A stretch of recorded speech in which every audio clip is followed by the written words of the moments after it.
Kita dalam bermedia itu di Indonesia itu dilindungi, diatur sekaligus dilindungi dengan Undang-Undang Nomor 40 tahun 99. Lalu dalam berprofesi kita diikat oleh kode etik profesi, kode etik jurnalistik. Nah itu baik di Undang-Undang 40 maupun di kode etik jurnalistik itu ada satu poin, kalau di kode etik nomor 3, wartawan Indonesia itu menguji informasi.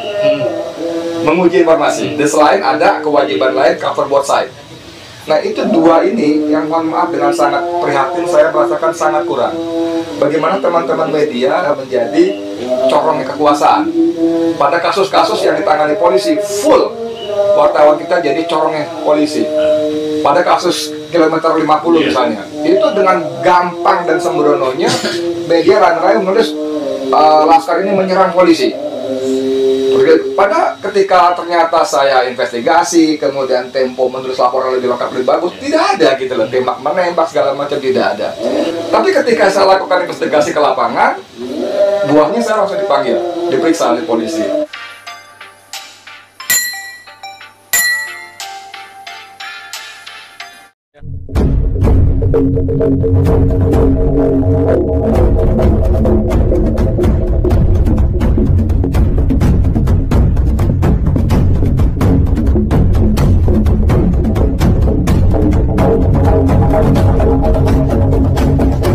Saya ke Bang Edi Mulyadi, seberapa sih sebetulnya urgensitas peran media untuk mengikut agenda perubahan ke depan ini, dan seperti apa kondisi existing sekarang? Iya, terima kasih. Assalamualaikum warahmatullahi wabarakatuh. Waalaikumsalam. Alhamdulillah, salawat dan salam semoga Allah limpahkan kepada Nabi Muhammad SAW serta keluarga, sahabat dan sahabatnya. Pertanyaan ini bagus tapi sekaligus miris, karena seperti Bang RR tadi katakan, di era awal menjelang reformasi 98 itu penguasa mengkooptasi hampir semua kekuatan termasuk media. Nah teman-teman media yang sekarang aktif di lapangan termasuk di back office-nya, di office-nya itu rata-rata di bawah saya dari secara usia ya, apalagi di lapangan tuh anak-anak saya lah, kalau mereka masih 20-an, 30 ke bawah tuh anak saya. Sementara yang bos-bosnya itu ya teman-teman saya dulu waktu di lapangan. Nah yang buat saya prihatin adalah bahwa secara keilmuan, akademisi, teman-teman itu di lapangan jauh lebih hebat daripada saya dan kawan-kawan waktu itu. Mereka pintar, muda, energik ya, tapi daya kritismenya itu hampir nggak ada gitu loh. Padahal kita dalam bermedia itu di Indonesia itu dilindungi, diatur sekaligus dilindungi dengan Undang-Undang Nomor 40 tahun 99.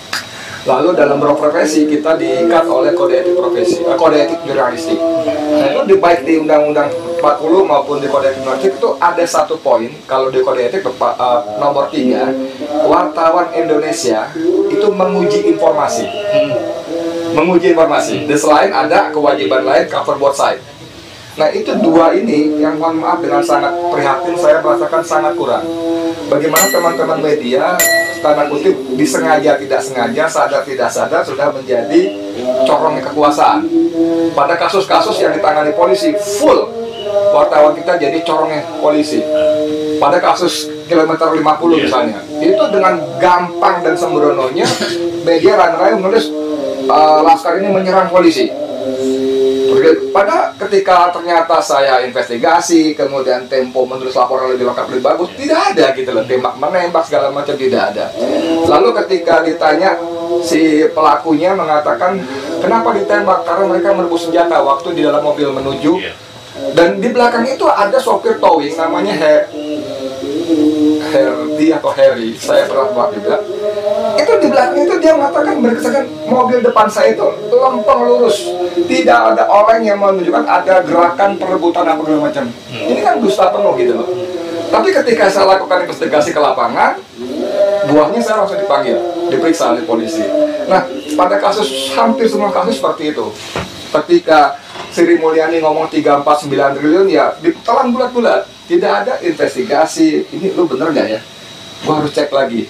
Dulu waktu saya 91 jadi wartawan pertama-tama, redaktor pelaksana saya bilang, Edi, taruh di kepala lu bahwa semua narasumber, terutama penguasa, pejabat, I don't believe you. Gua nggak percaya, tapi di kepala aja, jangan di mulut. Artinya apa? Kita berkewajiban menguji informasi itu. Itu seperti amanat Undang-Undang 40 dan kode etik kita. Nah itu hampir nggak ada. Nah kembali ke pertanyaan Pak Slamet tadi, apa perannya? Nah di sini sayang sekali kita mestinya seperti Bang Rijal katakan tadi, kita semua ambil kontribusi lah sesuai dengan posisi kita masing-masing. Untungnya ya, alhamdulillahnya kalau era dulu 98 sebelumnya apalagi itu kan media mainstream kita sebut itu kan sangat dominan. Untungnya sekarang ada medsos ya. Nah itu teman-teman tuh wah siapapun bisa jadi jurnalis, citizen jurnalis. Kapan waktu kapan aja. Jadi media mainstream sekarang. Ah itu justru jadi mainstream ya, walaupun platformnya platform medsos itu. Nah, itu ini pentingnya begitu Cak Slamet.